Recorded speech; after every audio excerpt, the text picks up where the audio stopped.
Episode की शुरुआत होती है जहां पे अपना पिछला एपिसोड एंड हुआ था। पिछले एपिसोड में हमने देखा था कि ऑटर मेडल जो है वो पूरे तरीके से मैस को मारना चाहता है। पूरा एपिसोड 13 देखना है तो जाके देख लो, लिंक डिस्क्रिप्शन में है और कमेंट बॉक्स में भी है। एपिसोड की शुरुआत में हमें दिखाया जाता है ऑटर जो रहता है वो अपने मैस के ऊपर हमला करने वाला था, तभी अपना जो रियो रहता है वो अपने ऑटर को रोकता है और बोलता है तुमने कहा था ये सब फैसला हम सब मिलकर लेंगे, लेकिन अब तक तुमने मेरी बात नहीं सुनी है। वो दोनों बात कर रहे होते तभी उनके बीच में एक बहुत बड़ी सी तलवार गिरती है और हमें दिखाया जाता है वॉलबर्ग और अपना रे नेम्स आ चुका है, सबसे बैड एंट्री। और सारे के सारे डिवाइन विजनरी बोलते हैं मिस्टर वॉलबर्ग। इससे हमें पता चलता है वॉलबर्ग की पावर क्या है भाई, समझ लो सारे डिवाइन विजनरीज की कंबाइंड पावर से ऊंचा है। वॉलबर्ग बोलता है मैंने आप सबसे कहा था ना डिवाइन विजनरीज कि आप अपने फैसले को चेंज करें मैच के लिए, क्योंकि मैच जो है एक ऐसा लड़का है जो हमें बहुत बढ़िया लीड दिला सकता है इनोसेंट जीरो के खिलाफ। मैच बोलता है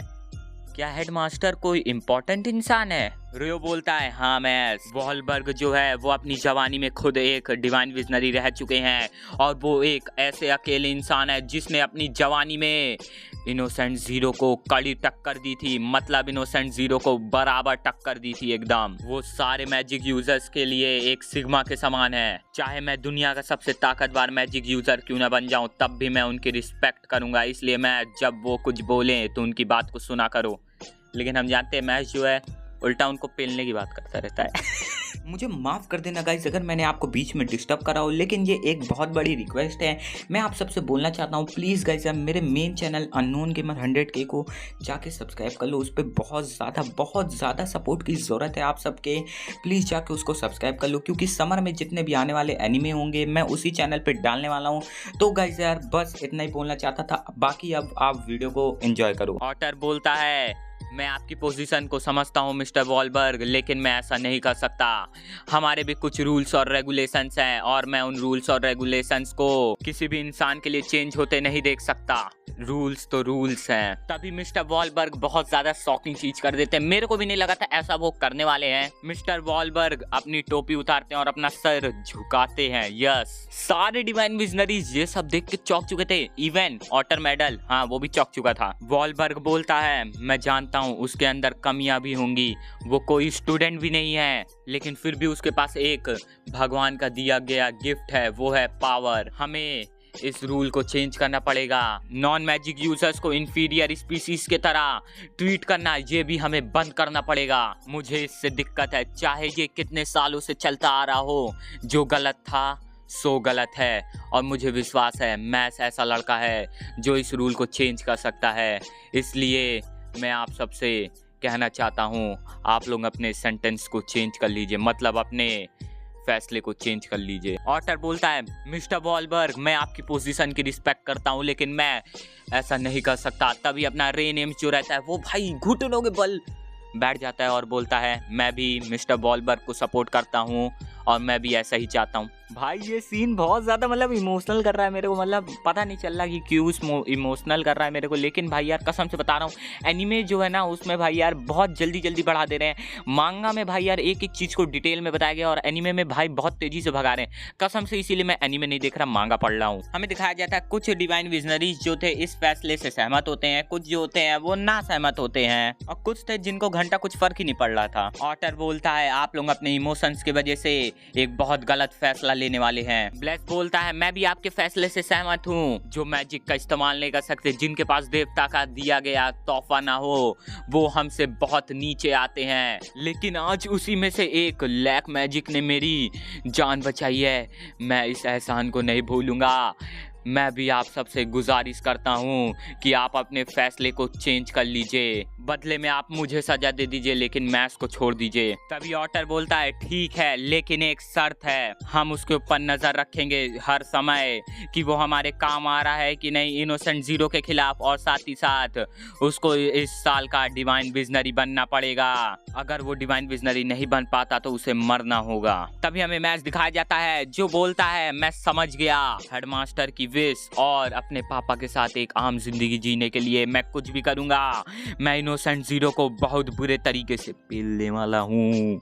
और वो अपना हाथ जमीन में पटकता है, जिसके बाद जानते हो भाई भूकंप तो आता ही है ना। तभी हमें इनोसेंट जीरो का अड्डा दिखाया जाता है जहाँ पे इनोसेंट जीरो पता नहीं क्यों बौखला रहा था, और हमें दिखाया जाता है मैस ये सारी बातें अब तक जो हो रही थी वो अपने दोस्तों को बता रहा था। डॉट बोलता है तो ऐसी बात है, हमें थोड़े मजे करने पड़ेंगे। हमें फिन दिखाया जाता है जो सच धज कर स्ट्रीट पे खड़ा होता है, तभी उसके पास अपना डॉट आता है, उसके पास अपना लेंस भी आता है। तभी हमें अपना मैच दिखाया जाता है जो वर्कआउट वाले कपड़े पहन के आया था और अपने साथ में एब व्हील लाया था, जिसको देखकर अपना डॉट बोलता है तुम अपने साथ एब व्हील क्यों लाए हो। और डॉट जो था भाई यार उसने स्टील आर्मर पहना था।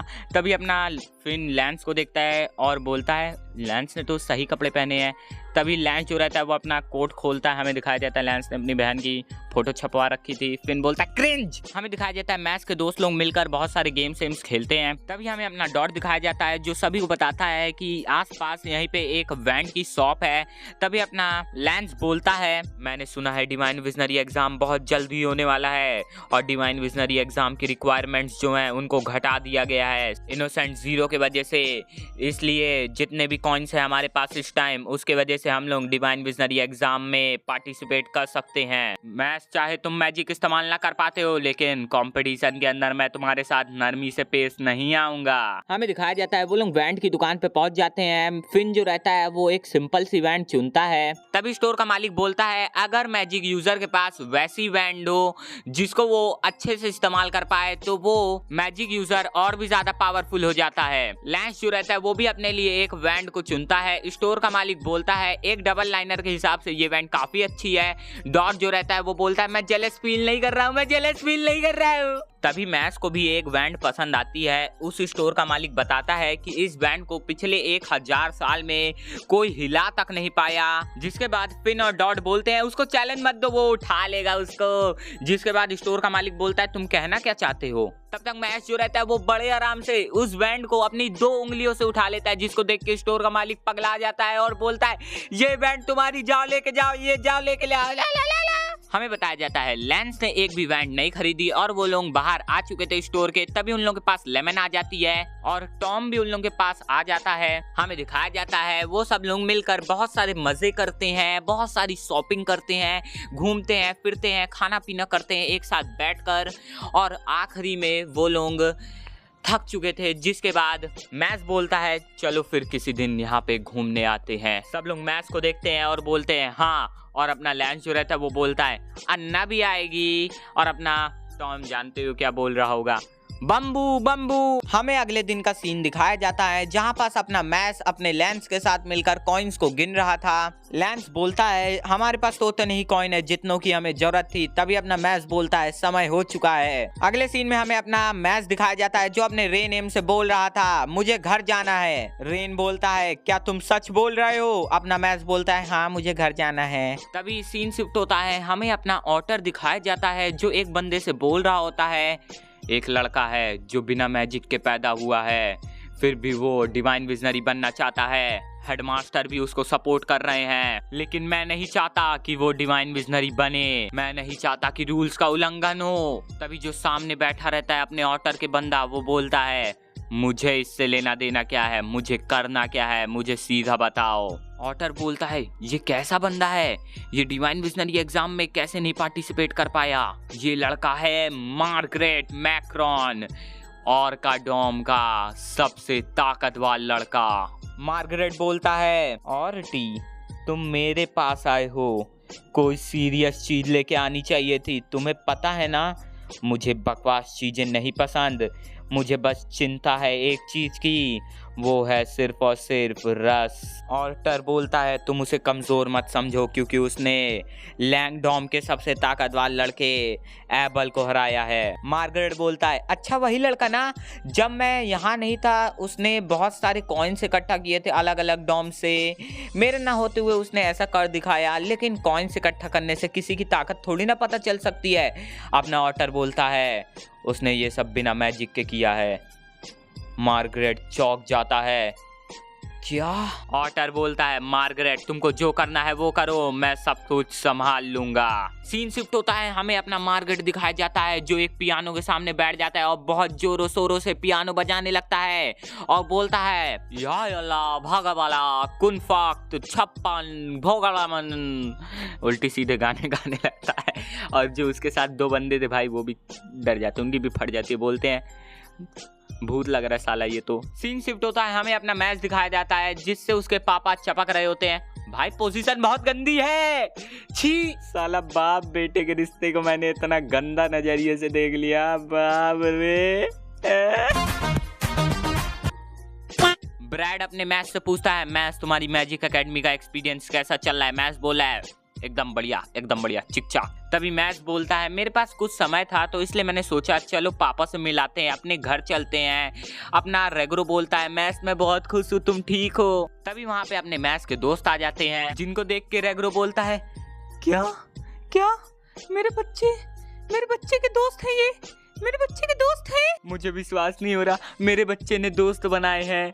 हमेशा मैं उसकी रक्षा करता था इस बाहरी दुनिया से, लेकिन आज उसने दोस्त बना लिए हैं। ये दिन मैंने सोचा नहीं था, मुझे देखना पड़ेगा, ये कितना अच्छा दिन है। तभी डॉट बोलता है ये दोस्त से बढ़कर है अंकल जी, हम दोनों दोस्त दुश्मन दोनों हैं। उसके पापा और रोने लगते हैं, इसका एक दुश्मन भी है, वाओ। तभी अपनी लेमन जो रहती है वो टपक के बोल देती है कैसे हैं फादर इन लॉ? उसके पापा बोलते हैं उसकी पत्नी भी है। तभी अपनी लेमन बोलती है अभी हमने अपने हाथ नहीं भरे, मतलब एंगेजमेंट नहीं करी है। लैंस जो रहता है वो अपने मैस के पापा को एक गिफ्ट देता है, ये लीजिए अंकल जी मेरी बहन की मर्चेंडाइज। जिसके बाद अपने मैस के सारे दोस्त उछलने लगते हैं, कूदने लगते हैं। मैस के पापा अपने फिन से बोलते हैं ये सारे बच्चे कितने अच्छे हैं। फिन बोलता है हाँ वो हैं। रेगरो फिन को बताता है कि उसने मैस को कभी भी बाहर की दुनिया नहीं देखने दी और साथ ही साथ उसने ऐसा सोचा ही नहीं था कि वो इतने अच्छे दोस्त बना पाएगा। वो चाहता है कि ये दिन हमेशा ऐसे ही चलते रहें। फिन बोलता है हाँ ऐसा ही चलेगा अंकल जी। तभी हमें जंगल का सीन दिखाया जाता है जहाँ पे अपना मार्गरेट जो रहता है वो अपने चेलों के साथ उड़ते हुए अपने मैस के घर की तरफ बढ़ रहा था और अपने चेलों से बोलता है कोई ऐसा लड़का जिसने एबल को बिना मैजिक के हरा दिया, मैं उस लड़के को कैसे जाने दे सकता हूँ। और अपना मार्गरेट सीधा बढ़े जा रहा था अपने मैस के घर की तरफ। तभी उसके सामने अपना वन एंड ओनली रेन एम्स आ जाता है।